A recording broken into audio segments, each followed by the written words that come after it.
Welcome to the Birdhouse Dynasty Show, Week 16, Thursday night primer as we head into the semifinals of your fantasy football playoffs.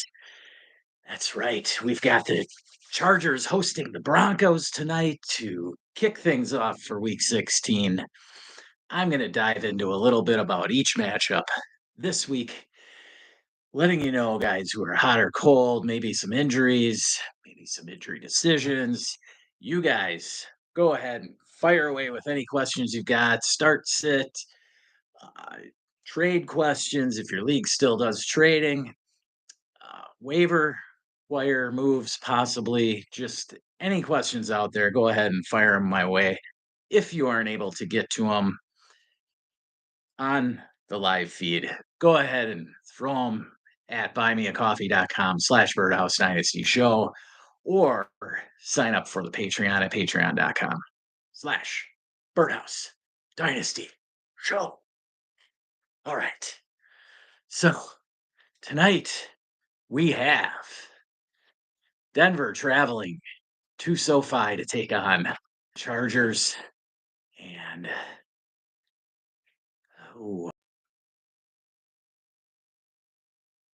should be a good one. It's an interdivisional game. We've got Bo Nix versus Justin Herbert. I've got a lineup question. You guys can help us out here. One of my leagues, I'm debating here between Justin Herbert and Patrick Mahomes. Ironically, both of them are banged up. Now, we have Sam Darnold in the lineup already as our QB1, but QB2, you could argue either way. I'll be honest, initially I was leaning Herbert, but now with Mahomes completely cleared to play and the performance the last couple of weeks of Xavier Worthy, I kind of leaning towards Mahomes, even though I'm really rooting for Herbert. Why don't you guys let me know your thoughts out there? Who do you think we should go with? And if I should get these Reebok blacktop shoes that I had back in 8th grade, 1991. We won the 8th grade championship. Yes, that's how old I was. And mind you, that was my 4th year doing fantasy football. All right. Anyway, anybody got any start sit questions out there? Go ahead. So we'll get into the matchups here. Denver and the Chargers. So injuries. Start with that. Will Dissly, Hayden Hurst out. So Stone Smart is a starter if you need him. Jaleel McLaughlin out. I wouldn't recommend starting any Chargers any Chargers or any Denver running backs for that matter. I would avoid both backfields here. Both teams have very good defenses, so they're going to try and be forcing their opponent to throw the ball, daring them really to throw the ball all night. We'll see which rushing attack can get something done, and then B, which quarterback is more efficient on third downs. I expect these defenses to play well tonight. I do think that Cortland Sutton or Lad McConkey can still get into the end zone, so they're both viable starters for sure. I mean, they're both top 30 options, right? So I wouldn't be afraid to start either of those in your natural lineups. As it comes down to the quarterbacks, of course, it depends on what you're looking at on your team. I mean, like if you're still around here in the semifinals of your league, I'm sure you've got one of either Josh Allen, Lamar Jackson, Jalen Hurts, right? Or some combination of Baker Mayfield and somebody else who's hot, like Bo Nix, somebody else who's overperformed. In other words, Sam Darnold, those types. Okay. So Bo Nix is probably somebody that you're going to need in your lineup. If you don't need to start Bo Nix, you're looking pretty strong. We'll just put it that way. Okay. Um, Now, we'll leave it at that for this game. Again, try and avoid the running backs of this game. I guess if you've got Gus Edwards and you have a real strong hero RB build and you got to plug Gus in as your RB2, go ahead. But I would think there's plenty of other better options out there than Gus Edwards. I could even see Kamani Vidal actually being the better option tonight, as like I said, the rushing game should be stifled probably for both teams. And so I think that it's going to be one where teams are, I think neither team is going to have a guy rush for over 50 yards. Okay. Now, can Gus fall into the end zone? Could Vidal take a long one to the house? Sure. On Denver's side, could Javonte Williams fall into the end zone? Yeah. Right. But not something I want my fantasy season hopes riding on. Okay, at least not this early in the week. I would think that there's better options out there. So try and find them, because I don't think any of these running backs are getting into double digits for you. Okay. Now, if you only got 4 or 5 running backs on your best ball squad, then I can understand plugging one in. Yeah, that would make sense. All right. Anybody out there want me to talk about a particular game? Otherwise, I'm just going to go right down the line here. If you've got something or a question, feel free. This is it. This is your time. We're going to go right into Saturday's matchup then, which is, of course, the Houston Texans traveling to the Kansas City Chiefs, taking on the defending champs in Arrowhead, Saturday at noon Central Time. So this is the first of a triple header on Saturday. Let me make sure. No, it's just a double header on Saturday. But anyway, the reason these games are on Saturday is because the NFL had to have some games for us on Christmas Day, which is a Wednesday, which is a whole day earlier than Thursday, meaning that they needed these teams to play on Saturday. So they didn't only give them, I mean, Sunday to Wednesday would have been insane. Sunday to Thursday is already ridiculous, pretty much. But yeah, so that's why they're playing on Saturday. So it's going to be Houston, Kansas City in the early game on Saturday, then Pittsburgh at Baltimore in the later game on Saturday. So you're getting your heavy dose of the AFC right now. I mean, between this game tonight and the 2 games on Saturday, you're seeing probably 6 of the 7 teams that will be in the playoffs in the AFC. The only other one would be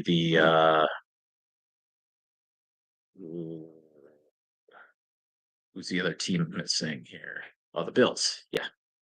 So as of right now, the game tonight and the 2 games on Saturday would represent 6 of the 7 playoff teams in the AFC. Now, if the Chargers lose tonight, that will drop them to 8-7. There are 3 teams in the AFC sitting at 6-8, including the Bengals. So those 3 teams sitting at 6-8 are all desperately hoping that the Broncos pull this one out tonight. Drop them to maybe just a game ahead of those guys, because Chargers could drop to 8-7. Those other 3 teams could all be 7-8 after this week. All right. So about the Houston Kansas City game, as I mentioned, injuries. We've got Patrick Mahomes was cleared today. No injury designation at all now, even with a mild high ankle sprain. I don't know what that means exactly. I mean, a high ankle sprain is worse than a lower ankle sprain, so I don't know how it could be mild. But regardless, we've seen Mahomes play with this injury before, and so I wouldn't be too worried if you've got Mahomes. He's somebody that you got to plug in your lineup in the playoffs, unless you are completely stacked and you're able to start like Josh Allen and Lamar Jackson ahead of him. But as poorly as Mahomes has played at times this season, he's still that quarterback. And Hollywood Brown should be back for this game. they're saying. So that gives him just another weapon, so he's got D-Hop, Xavier Worthy, now Hollywood Brown, Kelsey, Noah Gray, healthy Pacheco now. So we'll see what happens with Pacheco. Pacheco, I wouldn't be afraid of firing up here in your flex. Now, if you've got two RBs that are better options, go ahead and play them. I still think that Kareem Hunt will get 7 to 10 touches at least this week. Last week, they split it 50-50. Their carry, I think they both had 13 carries last week. Let me look quick here. Yes, Hunt was 13 for 45, Pacheco just 13 for 32. And Hunt had just one catch, same as Pacheco. All right. So neither of them got in the end zone, but that could vary week to week. It just depends who Andy Reid wants to give the ball to in the red zone, really. And I think it's just a matter of time before Pacheco has his breakout game. That could happen this week against the Texans. Now, the Texans have a solid defense, not spectacular, but solid, and it has tons of talent. Now, if they can get after the quarterback and create some havoc, that could be the opportunity that they need to put the Chiefs away. Now, the Chiefs have a great way. Mahomes game manages very well, so I think this one will be a tight game. Something like an ugly 20-17 type ball game. So, I'm not afraid of firing up Nico for sure. Tank Dell, on the other hand, if you have to flex him, go ahead. Joe Mixon, I'm firing up all the way. I know he was banged up with a mild ankle injury, but give me a break. Mixon's playing today. CJ Stroud, on the other hand, now he is somebody who's struggled from time to time, but if you have Stroud and you've gotten this far with him, you're probably going to have to roll with him. All right. So those are my quick thoughts on that one. Let's get over to the other game of Saturday. That one starts at 3:30 Central Time, and that would be Pittsburgh-Baltimore. And so you've got Lamar playing on. That's my league. I don't want that one. Here we go. Okay, so we've got Lamar playing on Saturday, as well as any Steelers that you may have. If you've been riding Russ this far, you could start him, but I'd avoid him. I don't know if Pickens is going to play. It's 50-50 right now. He had that hamstring injury a couple weeks ago that on a Friday that kept him out of the week 14 game. Sat out last week. Now I think he was ready to get back into action this week against Baltimore. Now, if you remember when these two played just a few weeks ago, they had the highest scoring game ever in this rivalry. And now I don't know that you can expect that much scoring again. The over-under there is 45, 6.5 point spread towards Baltimore. This is a huge game in the AFC North. Baltimore wins, and it brings these two teams even at 10-5 for the division. If the Steelers win this game, they win the division because they'll have the tiebreaker with the Ravens. They'll be sitting at 11-4. Worst they could do is 11-6. And if the Ravens lose this one, then the best they can do is 11-6, which means that, yes, the Steelers have the tiebreaker and they would win the division. So big game for both teams, obviously. Now, I would not be afraid of firing up Henry at all. If you've gotten this far, of course, you got to ride him. Najee Harris is a decent flex option. Same with Zay Flowers. I start Mark Andrews. He's been looking good lately, getting a decent amount of target share. Isaiah Likely probably bench. Pat Freiermuth, if you got to play him, go ahead.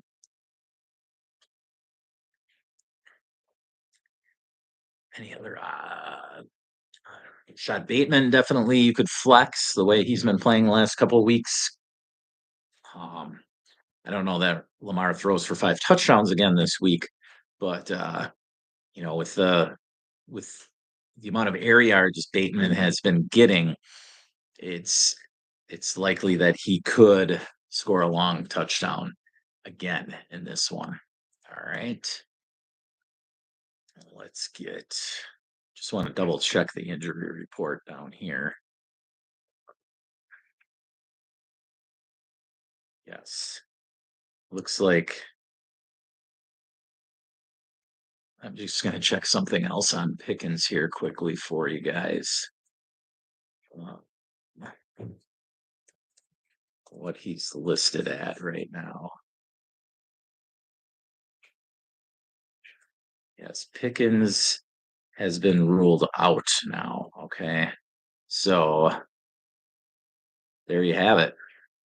Guess he won't be playing. So that drops Russell Wilson down. That drops the whole Steelers offense down. Now, if you have to scoop up somebody for a best ball lineup, I'd consider Calvin Austin. Somebody's got to catch the passes for the Steelers. And with their defense, don't think that missing George Pickens is going to keep them out of this game. This game could be completely opposite of the last one and be a real struggle because both defenses can perform. Baltimore's defense has been a complete Jekyll and Hyde this year. They show up from time to time, but usually it's when they build a lead and then they're able to get after the quarterback. Their defense has let them down a couple of times, notably in their losses to the Raiders and to the Browns. So, if you have to start Russ, I guess it's not a terrible option, but I would try and find something else. All right. Any questions on that one? Just drop them down in the chat. There we go. Hergot in the house. Glad to have you, Mike. All right. What do you got here? Tracy, Kendre Miller, or Tajay Spears if Pollard's out. Okay. So just pick one of those guys.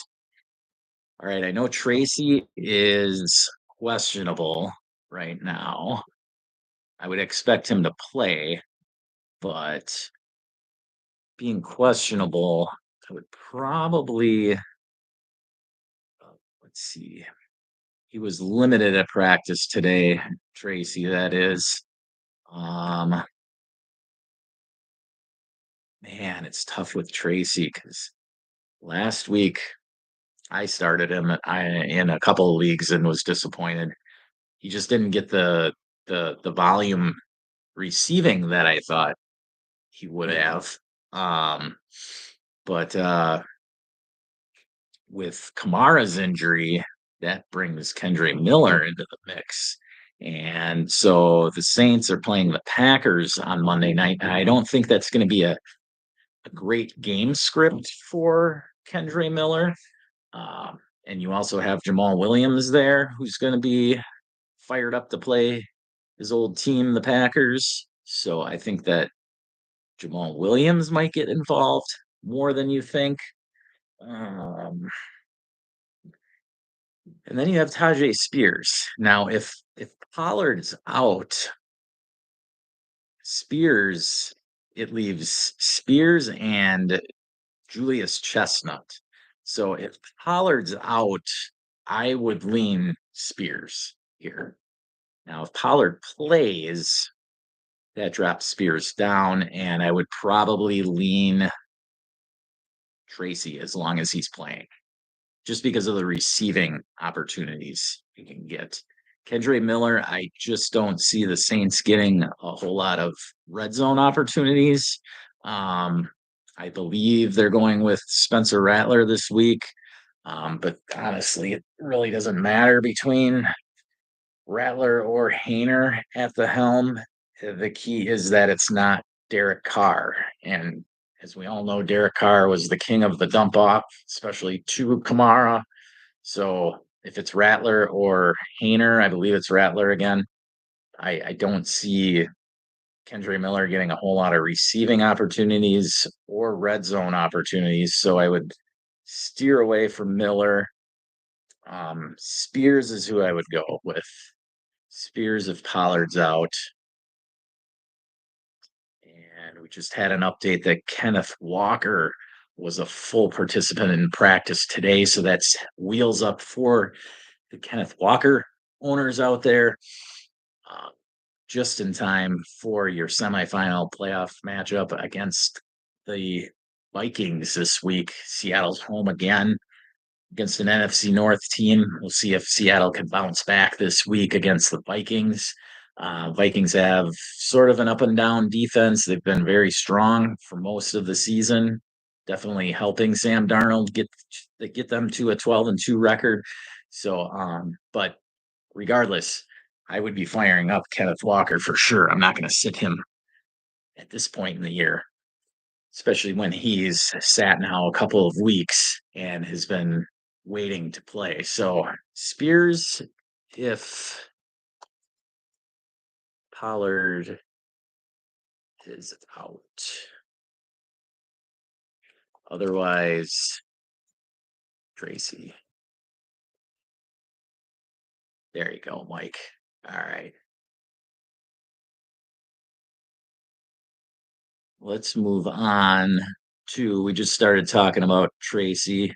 It's one of the early matchups on Sunday. The Giants visiting the Atlanta Falcons and new quarterback, Michael Penix. That's right. He gets his first opportunity against, this sets up well for Penix and his first opportunity to start with the Falcons have the Giants, then the let's see, in 17, are they playing the Saints? No, they're at the Commanders. That's right. That game got moved to Sunday night, so that should be an exciting one to see Penix in action. And then, of course, Week 18 won't matter for us, but yes, Penix gets a great starting opportunity here against a weaker Giants team. So, I'm not afraid of starting Penix. I guess it just depends on who you're looking to start Penix over. I think that he'd be somewhere around QB 20 for me going into this week. Really no different than where you would have had Cousins ranked. The thing that I see is, so the weapons in Atlanta were like right here in the middle range. They weren't playing it here, but they weren't playing down here. Mooney was getting plenty of work. Pitts was definitely down here, but London and Mooney were right in the middle. And I don't think that they drop down with Penix, and they stay right about here, and they can only get better, put it that way. Cousins was 1 touchdown and 9 picks over the last 5 games. That's just putrid, right? Now at least you're giving your weapons an opportunity. And so I like the move by Atlanta. They needed some juice. They took on the Raiders on Monday night and should have been able to put them away by halftime, but they let them stay in it right until the final drive. So something needed to happen for the Falcons, because with all the moves that they made in the offseason, this was a team that was ready to go this year and try and win it, and at least win the division. And as you can see, if you look at the standings now, they've let Tampa jump them in the standings. So Tampa has a 1-game lead now. Atlanta does have the tiebreaker because they beat Tampa both times. So they just need to draw even with Tampa, but Tampa's got an easy schedule to finish out the season. They play Dallas this Sunday night in Dallas. So not as easy of a game as it may have looked 3 or 4 weeks ago, because Cooper Rush is playing better. Micah Parsons is back. So the Cowboys, and they're fighting for their playoff lives. So they're going to be putting everything out there on the line against Tampa this Sunday night. But after that, the Bucks host Carolina and then host the Saints to end the season. So, um, Atlanta can't afford another loss, put it that way, because Tampa, if they're going to lose one of their last three games, this Sunday night would be it. But I don't know the way Tampa's offense has been performing. I don't know who's going to stop them right now. Defense for Tampa is another story, so could be a shootout. But yeah. Um, as for the rest of the Giants, Drew Lock is starting. Malik Neighbors, of course, with his insane target share, which generally runs 35 to 40% every week. You got to fire him up unless it's a shallower league, and then you've got some options. You can go ahead and throw your questions down there if you're debating between Neighbors and somebody else. I love to hear it. As for the Falcons, go ahead and fire up Drake London. Obviously, Bijan. This does with Penix in the mix. This does open up the playbook a little for the Falcons. You know, Kirk Cousins with his Achilles injury. And this goes back to the offseason when the Falcons weren't even able to do a physical for Cousins before they signed him. They were basically running a lot of plays out of the pistol, all shotgun plays for Cousins. So that eliminated some, zone sweeps. So any plays where the quarterback was under center and then like zone stretch runs, stuff like that, those are back into play now. More play action opportunities, and deep field, down the field shots for Mooney and London. So I think this really opens up the Atlanta offense. I'm excited to see what happens with their offense here with Penix in the mix. All right. Now, if you have Michael Penix, please throw down your start sit opportunities you have with him. All right. Next up, we've got an exciting one in Soldier Field, and that would be the depleted Detroit Lions defense heading to Chicago to take on the Bears. They just beat them a couple weeks ago on Thanksgiving in that one with the crazy ending where the Bears and Eberflus couldn't figure out what to do in the last 30 seconds there. Neither could Caleb Williams, and thus they lost that one, and it cost Eberflus his job. Granted, that wasn't the only thing that cost him his job, but look for Caleb with his depleted secondary and whole defense, really, for the Lions. Look for this one to be nice and high scoring. I would play just about everybody that's an option for either team here. You got an over under of 48. Lions favored by 6.5. So this is what a projected 27-21, 28-20 ball game, something like that.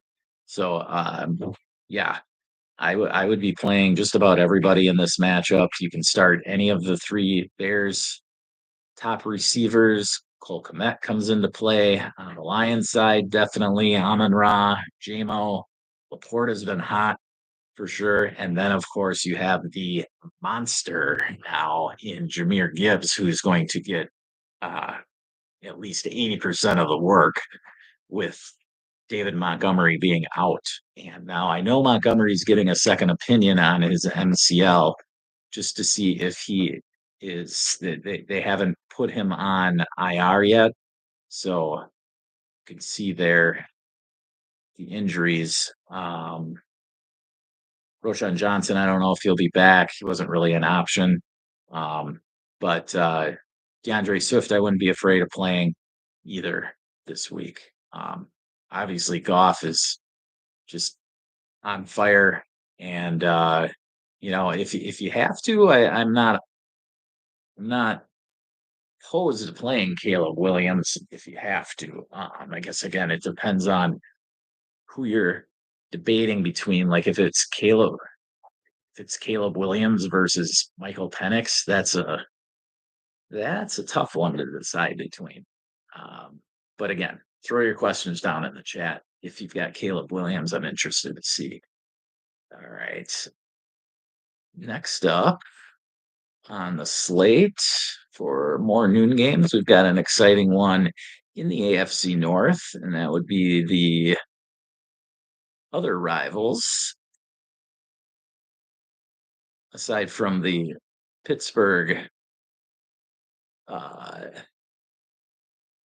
game. We do have Cleveland traveling to Cincinnati, and this is one where I kind of wish Jameis was playing, but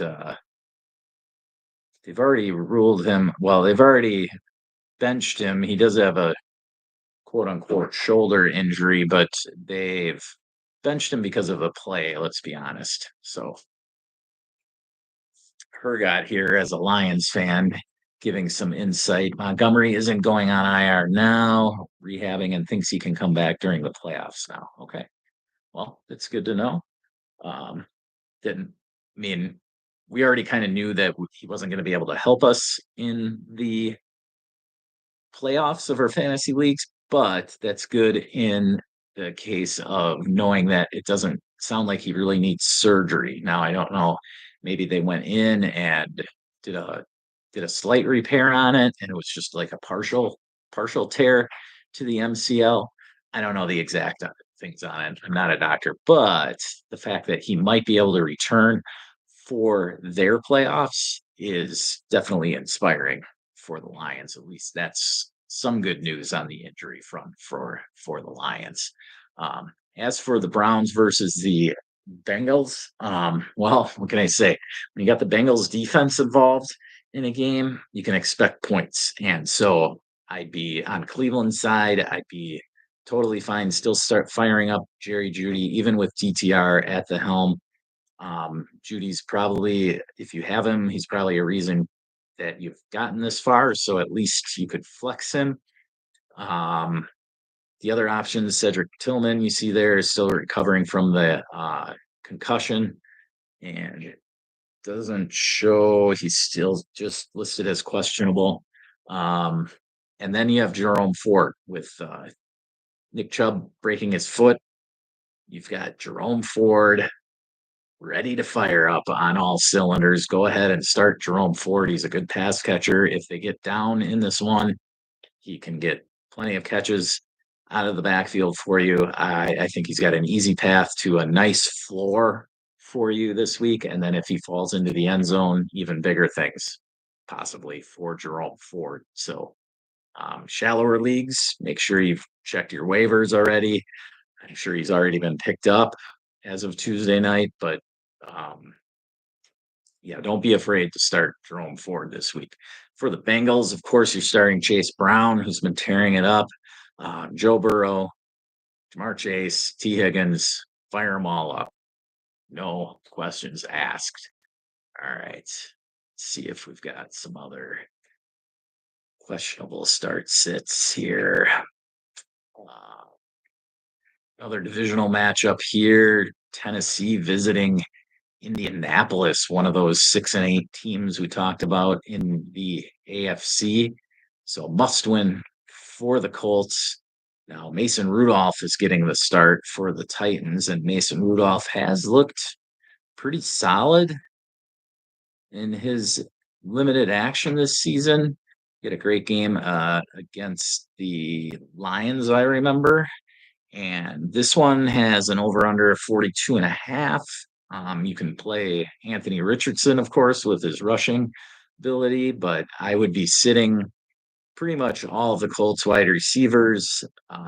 Jonathan Taylor, if you've got him, I'm sure you need to play him.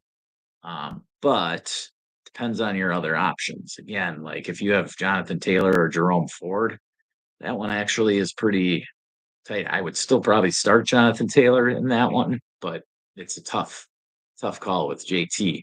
Now you got to remember, like last week's missed touchdown, if you add that to his point total, he had a pretty solid game going over 100 yards. Just the momentary lapse of reason there for Jonathan Taylor, very unexpected. He doesn't have it's just out of nature for him. He's not somebody that does crazy end zone celebrations or anything like that ever. And so it was just really out of character for JT to drop the ball right before the end zone. Um, but it happened and it cost people last week for sure. Who knows how many people last week lost because of JT's touchdown, or touchdown, non touchdown. All right. Moving along here on the slate, we've got next up the Rams visiting Aaron Rodgers and the Jets in the Meadowlands. This is an interesting one. Now, Stafford didn't have a great week last week. Hopefully that didn't cost you because I know I was recommending most of you to start him. Now, I did not foresee the torrential downpour that came in in San Francisco there. That was nuts. And I'm sure it cost some of you your matchups. That's unfortunate, but that's the variance. That's why they play the games. It's not just cut and dried. Whatever they're projected is what they're going to score. And so, you know, but regardless, Cooper Cup is healthy. Puka Nakua is healthy. I'm starting Stafford. And the Jets are sort of a Jekyll and Hyde defense themselves. Of course, they have Sauce Gardner to try and take care of probably Puka, but I don't think that completely takes Puka out of the game. So I think Puka still gets his. I think this one could sneakily be a high scoring game. It is a 46.5 over under. So Vegas is looking at it like it's going to be a high scoring game. On the Jets side of the ball, I think I'd be confident starting everybody. Brees Hall, Devontae Adams after last week, and Garrett Wilson. Go ahead, fire them all up. If you need to start Rodgers, did awesome for you last week in round one. Go ahead and fire him up again. He's playing for pride right now. And, I know the competitor in him is going to want to show out and try and get you the help to win your games. All right. Next up, we've got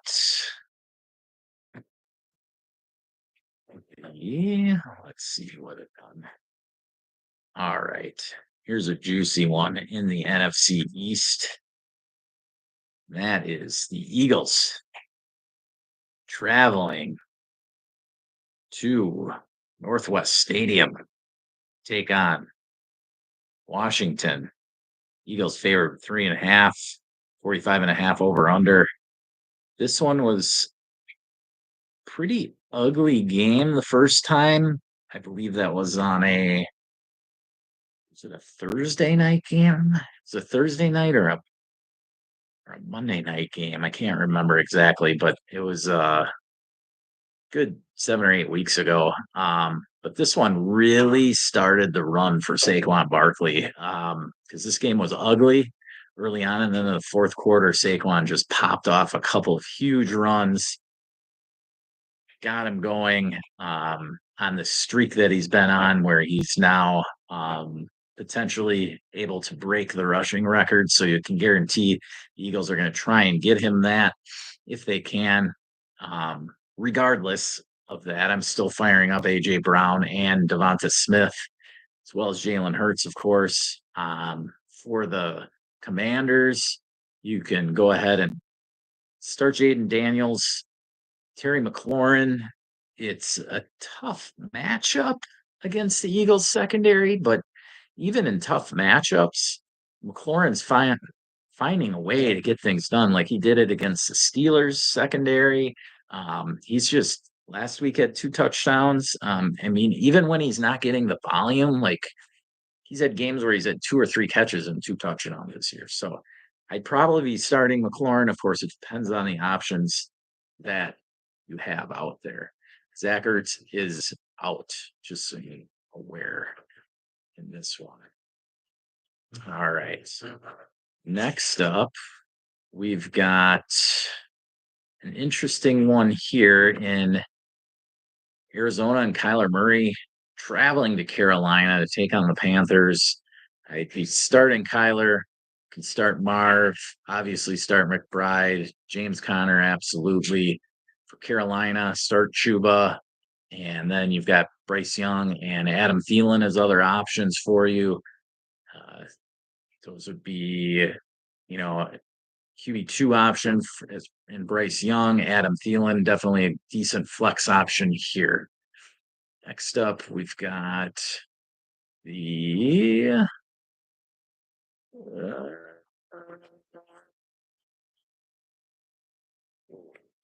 one I talked about briefly earlier. That'd be the Vikings. 12-2 Vikings traveling to Seattle to take on the Seahawks, now in must-win mode at 8-6, tied with the Rams for the lead in the NFC West. You got the Rams with the tiebreaker. However, they play each other in Week 18, so it may not matter who has the tiebreaker. They might be just tied and playing each other that last week. Um, as for who to start, sit in this one, for the Vikings, I'm starting Darnold, Jefferson, Addison, Hawkinson. I'm firing them all up. Seahawks defense didn't look great last week against the Packers. So Aaron Jones definitely as well. For the Seahawks, again, Kenneth Walker now looking healthy and ready to go. I would play him for sure. Gino is borderline. Again, he's one of those guys that's around QB 20. He had that knee injury. So if you have other options, I wouldn't be afraid to go with them. JSN, I'm going to start no matter what. DK, on the other hand, is a flex option, and you may want to look elsewhere. I don't think he's gotten over 10 points in the last 4 weeks. So definitely consider other options with DK. I know he may have helped you get this far, but sometimes comes down to the matchups, and you got to play who's hot right now if you want to advance to your league's championship next week. All right, move along to the AFC East and look into the Bills hosting the Patriots. I'm going to start Drake May if I've got him. Just with the rushing floor alone, he's worth starting. Now, I'll start Hunter Henry. Ramondre is a borderline play. As for the receivers there, New England still pass on all of them. Over to the Bills side of things, you can start Khalil Shakir. He's got a great floor. The guy goes 6 or 7 catches for 60 to 85 yards just about every week. He's fallen into the end zone a couple times recently as well, so that helps. The other options, though, for the Bills are really just deeper league plays between Keon Coleman or Amari Cooper. Really, they're going to have to find a way into the end zone. Dalton Kincaid's healthy, though. You can go ahead and play him if you've got him, because I'm sure you've been banking on him most of the season, so he's probably your only option there. But I wouldn't mind considering other options. Kincaid hasn't been doing amazing, or at least as amazing as we had hoped in the off season that this season was going to be for him. So just keep that in mind. Also watch the weather in this one. Buffalo tends to have tricky weather this time of year, so it's always out there. Josh Allen, no doubt starting no matter what. His rushing is going to be there. Ooh, there you go. Hergot's got the question: Kincaid or Otten? Oh, well, with Tampa, you've got. I just want to look at Otten's game log here because I know the last few weeks he has not done much. And you have Baker. Ooh, interesting. So the last few games here, Otten last week was just 2 for 24. Week before, though, against Vegas, 3 for 70. Week before that was 4 for 20, 1 for 30. 5 for 35. Oof. Has not gotten in the end zone though in 5 weeks. Boy. And you have Baker, huh? Ooh. It's still I'd gotta say Kincaid still. I'm gonna look at his game log recently. How bad has he been recently? Kincaid. Because Otten has not been as hot as he was in the middle of this season. Last week here, Kincaid 4 for 53, 2 for 24. Before that, 4 for 32, 4 for 31 and a touchdown. Man, this is gonna be a tough one. But I'm gonna say Kincaid there, Hergot. Gonna lean towards Kincaid. Of course, if either of them gets into the end zone, they're gonna be the one that should have been started. But yeah, I'm gonna lean slightly Kincaid in this one. All right. Um, I just want to see how good Dallas has been against the tight end here. Let's see. Look at it this way.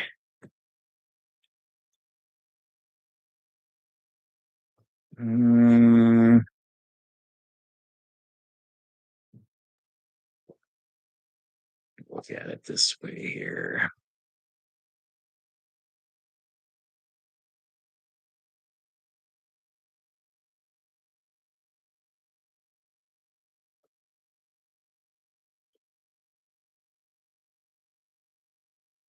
So Dallas has been pretty good against the tight end this season, and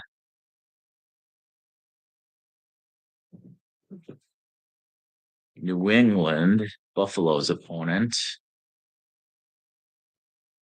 has been nothing spectacular. Yeah, I would lean. Yeah, Mike, I'm gonna lean Kincaid.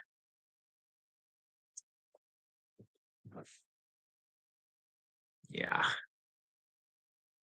I hate going against my guy, but man, it's he just hasn't been doing that much lately. And now the emergence of Jalen McMillan is sort of eaten into his work over the middle.